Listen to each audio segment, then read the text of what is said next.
Hello everybody, we are the Geeks and Degenerates. I am Enzo, this is my forever co-host John. Today we talk about Bourne Supremacy. Yes, I have a new look as well. Yeah, I didn't know I was joined by Paul Blart Malka, but nice to meet you. Yeah, nice to meet you too. Well yeah, continuing our spy thriller lineup for this week, we got a new director and screenwriter and new director and Paul Greengrass, who would direct the entirety of the Bourne trilogy until the end of until Bourne Ultimatum.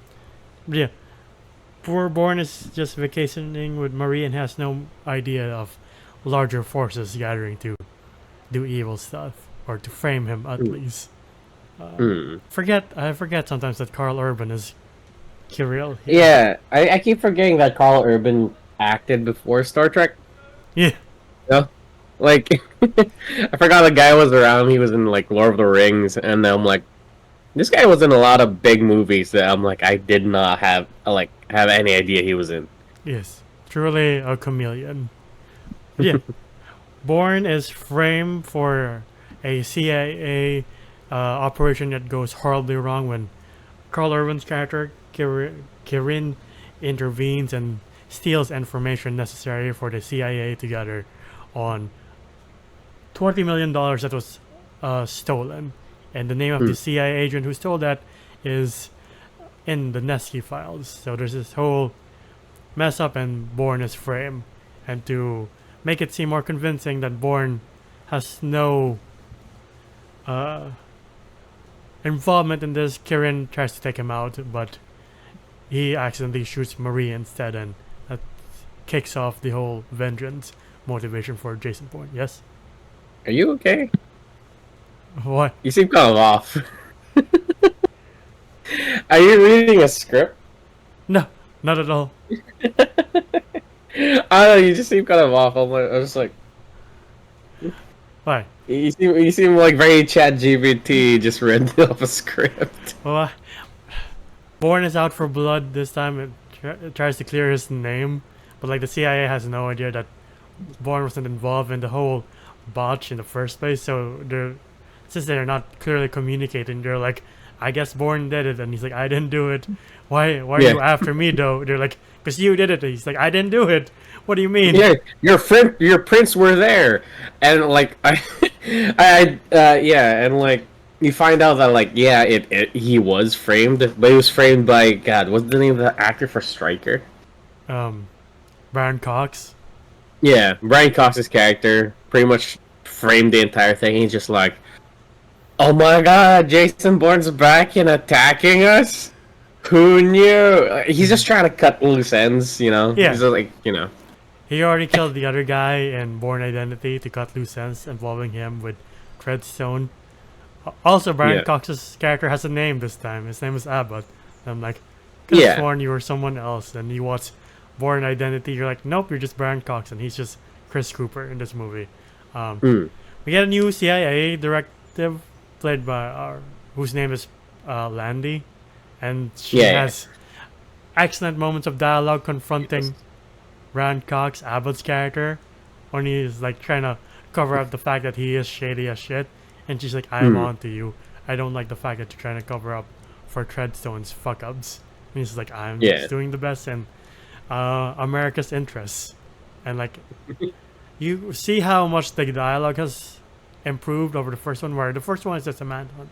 This time it's just a manhunt on top of like covert CIA stuff that you're like, it's interesting. It's interesting to see what the world behind the computer screen is in Yeah. modern times. I love the whole Jason Bourne thing. I love the whole Matt Damon thing, where this guy is just an unbelievable like agent. Yeah, Where he's the type of guy who would like you'll see the entire process of like how he gets to call yeah, or gets to in contact with the person he needs to talk to, and of all people, he talks to Landy, and I love how it's just a horror movie. yeah, They're just like ring ring. I was like, hey, why are you after me? Cause you killed these people. And you know, like gotta keep him on the line for like 60 seconds yeah. or like 90 seconds, so we'd pinpoint him. And then he's just like, I didn't kill him. I don't know what's happening, but I would like to talk to this girl. And I was like, what if we can't find her? What do you? Well, that'll be easy. She's standing right in beside front of you. They're like, And we're what like, the hell? They're like, he's here. Also love the Yeah, fact, I love it that everybody just scrambles and just like, oh my god, right? how does he do it? I also love the fact that he realizes like, oh my god, I was in Berlin. I did kill Russians, but it's not the same situation. So he's like, how did they know I did this covert thing that was super covert? And they're like, how does he, like, how did he fuck up our CIA operation that was also very covert? And like, that's why the wires are like not connecting. They're like, he's just like, how did they know about the secret thing? And they're like, how do they know? How does he know about the secret thing? And you're like, I don't think they're connecting. Yeah, it was like, it was just what a coincidence. Because I do think that one of the characters here is like a Russian. I guess he was part of like maybe the KGB. I'm not sure. Yeah. He kind of just framed Jason Bourne because he did at that night kill his wife Yeah. in front of his daughter, and Jason Bourne like clearly regrets it because it was like one of his first missions. Yeah, and the wife wasn't supposed to be there. It was supposed to be Nesky, so he ends up making it look like she offed herself after shooting her husband, and like that's why this whole spy thriller stuff is so intriguing because it goes deeper down the rabbit hole. Yeah. The guy with the glasses is not the guy that the wife shot, or like the wife shot. No, like it was Nesky, the other guy with glasses.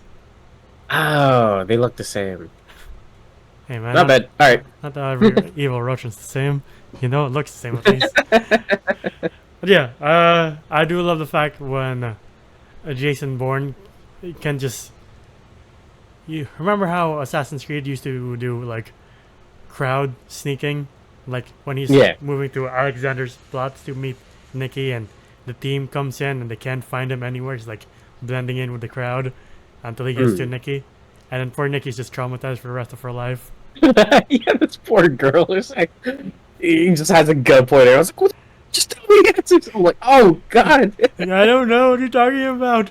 He's like, nobody knows what they're talking about. What's happening? Nobody knows what they're talking about. People are just like, what's happening? Yeah, poor Jason Bourne was just vacationing in India, and then shit hits the fan, and he's not even remotely involved. He's like, I was just having a nice life. I told you to leave me alone. Why won't you leave me alone? And they're like, because you're involved. I'm not involved. I was in India. What do you mean? I was miles away. And I was like, well, somebody did it. Right? And then one guy just had to be like, hey, I figured it out. Get stabbed in the throat. Yeah. By Brian Cox's character. I was like, he's the son of a bitch. Exactly. I love the scene when he confronts Abbott, and Abbott just spills the beans, and then he's like, are you gonna do it? You're gonna do it. You're gonna kill me. And he's like, nah, Maria wouldn't want that. Puts tape recorder down, and you're like, oh, yeah, you're fucked. The entire time he was like he has this thing like pinned to him. Yeah. It was like, oh, it's a gun. No, it's a tape recorder. And I love it. It was like, nah, she wouldn't want that. Click. I was like, oh, he got you. You're right.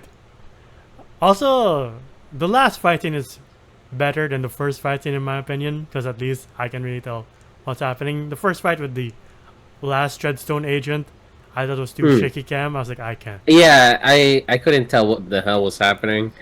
And I was like, oh, I hope I don't throw up in the middle of this. Right? But like, the last fight scene starts when Kirin shoots Bourne in public daylight, and the Russian police are like, arrest that man, he's starting a firefight in public, and he's like, I'm in the Secret Service. Don't arrest me, you fools. What are you doing? Yeah. I like, whether he's in the boys or has like a crew cut here. Carl Urban is still quite intimidating as someone chasing after you. Yeah, I just wish his character had a bit more depth. You know, he was very just quiet Russian assassin. Unlike that one character from the first Jason Bourne, where clearly he had dialogue, clearly he had a backstory, and he was interesting enough. Like that sniper fight. Yeah. That he Jason Bourne in the field. Like for me, that was hella interesting compared to a car chase that leads to his death. Yeah, I kind of just wish there was more Development. im- development and involvement with when it comes to these characters, maybe sharing ideals, or since they're both kind of like assassins for the government, like one will be thrown away eventually, kind of deal. Just the same with Jason Bourne. Yeah. I don't know. Again, it's just wishful thinking, but at the same time, I was just like, man, you got Carl Urban. Right. The dude's a great actor, and I just wish he was utilized a bit more. Yeah, they didn't And realize like at the time. And then Bourne ends up in the girl's apartment, the girl of Neski, who Yeah. killed her entire family, and he apologizes to her.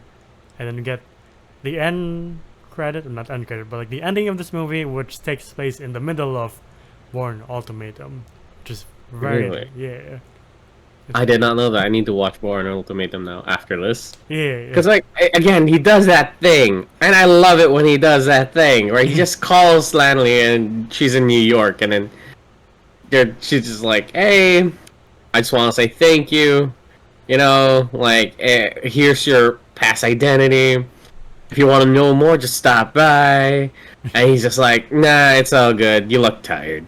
And we're just like, what? how do you know these things? And then the iconic scene, I'm like, yeah, I love that. Yeah. I love that, every single thing about. I just want to do that, like it's just a dream of mine where somebody just like I call somebody and they'll be like, oh, and I just like describe what they're wearing or like ask like, oh, who's that beside you, and then it was like, yeah, Where? how does he know? How does he know these things? And we also find out that Jason Bourne isn't actually Jason Bourne. He's David Webb. And they're David Webb. And I was like, cool. Anyway, like, I'm sorry. Like, okay, it's kind of nice that we get to find out, like, oh, this is his like real name before he got adopted by the Jedi Order or some shit. But Master he got Bourne, stolen as a too many child. of them. What are we going to do? Yeah, and yeah, I know that clearly that Jason Bourne is not his real name. Clearly, it is an alias. Yeah. But yeah, what would you rate Bourne Supremacy? Bourne Supremacy, like a solid 8 out of 10. It's still a fun movie. Again, I love the Jason Bourne movies. Yeah. I love the spy movies. Oddly enough, I do know that, like, hey, the pacing of the first one was a little bit off, but I kind of preferred it more than this one. Like, especially when it came to the shootouts. Again, one of the highlights, in my opinion, in this movie was like either Jason Bourne using a magazine and Krav Maga to fight people off, and he does that a lot. Yeah. Or those scenes where he's on the phone call and like he's just like, does he know where I'm at? At all times. I do love those scenes, but when it came to like maybe the fighting and like the car chases and like the conclusion to each assassin, I wish it was done a bit better compared to like the first one. Like again, it was just cinematic when you see these two guys fighting in the field, and it was just that quick. That's how good of an agent they are, and then like the entire fight just is down to a split-second reaction. Sadly, we don't get that here. Other than that, the dialogue is great. I do like where it is going. It just feels weird though that he just gets dragged into it. But now he's pissed off and he's just like, yeah, okay, I'm in the middle of this shit now. Here's the third movie. Yeah, exactly. It's like, I didn't want to get involved. It's vacationing, but you dragged me into this. It's not even me, it's fucking Carl Urban. Like, crew cut Carl Urban. He doesn't even call anyone like... I'm kidding, no, I can say that. I don't think he's dead. I don't know. I haven't seen the third movie in a while, but I don't think he's dead. I forgot how the third movie goes. I know it's when Bourne comes to America, obviously. But yeah. It's the last of the good Jason Bourne movies too, unfortunately. I would also... one that's in Manila, Philippine represent, yay. Pride, yay. No. Anyway, fine. Anyway, 8 out of 10 as well. I do love the dialogue scenes, and the spy stuff is always intriguing. It's always why I'm on the edge of my seat watching these movies. Yeah, I agree the assassins could be developed better, and like, I just wish we could have a second part to that field fight in the first one, like something more intriguing than that, something more intriguing than just a car chase and then it ends with an injured caller. But yeah, who knows? Again, I haven't seen the last one in a while as well. But yeah, still good, and like this trilogy is very consistent in terms of quality with the dialogue at least. But yeah, so since you accused me of using ChatGPT, I shall do my very robotic outro. Do you like what you see here? Please leave a like, subscribe, and ding bell icon to get notified of when we upload next. We are also at Spotify and TikTok to see the funniest and most relevant clips of our channel, and Spotify to hear us on the go. Individually, you can find me at Zoda's Voices on TikTok and Enzo on Letterboxd. How about you? You know, Hayao Miyazaki won't like you. We're not using AI art. My phone is like a blank canvas too, so I'm just reading this, whatever this is. Are you really keeping that scene in of me asking if you're okay? Yeah. Okay. Alright. Yeah, you can find me at JomJuM_ on Instagram. It is my account. And until next time, we'll see you then. Bye, everybody. Bye. Ciao.